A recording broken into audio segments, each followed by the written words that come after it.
mother had chosen to abandon her, but at least her grandmother loved her. Each and every smile from her made Cassie feel as if she were as free as the birds of the air, and that she, at any moment, could literally grow wings and fly. Lucifer, her grandmother continued, realized free will meant he could convince more of creation to love him, so he proposed a game to God. Allow humans to flourish on the earth for a set period of time, while God and Lucifer would fight over the human souls. Lucifer wanted to prove he could win more souls than God.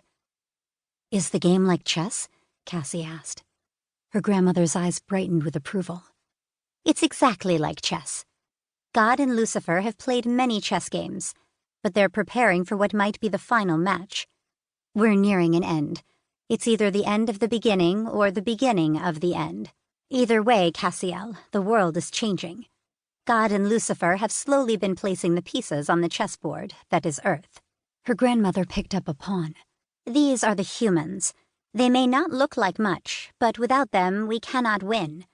Then, she lifted the rook. Close to 80 years ago, the world figured out Fae are real.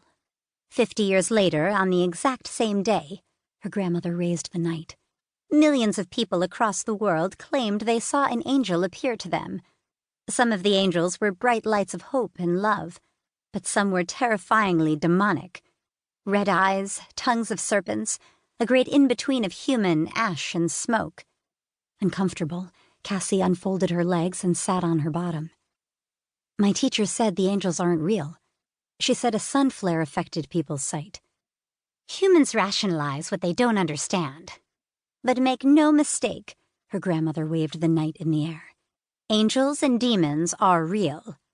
Cassie kicked out her legs faster in an attempt to comfort herself. Angels she could live with. Demons she didn't want to think about, because what if her mother's boyfriend was a demon masquerading as a human? The idea alone caused her to shiver. Her grandmother raised the bishop.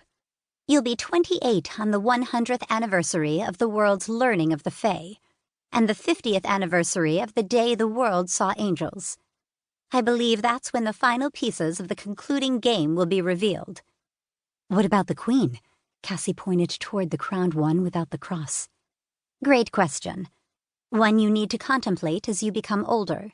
See how the pieces surround the king and the queen.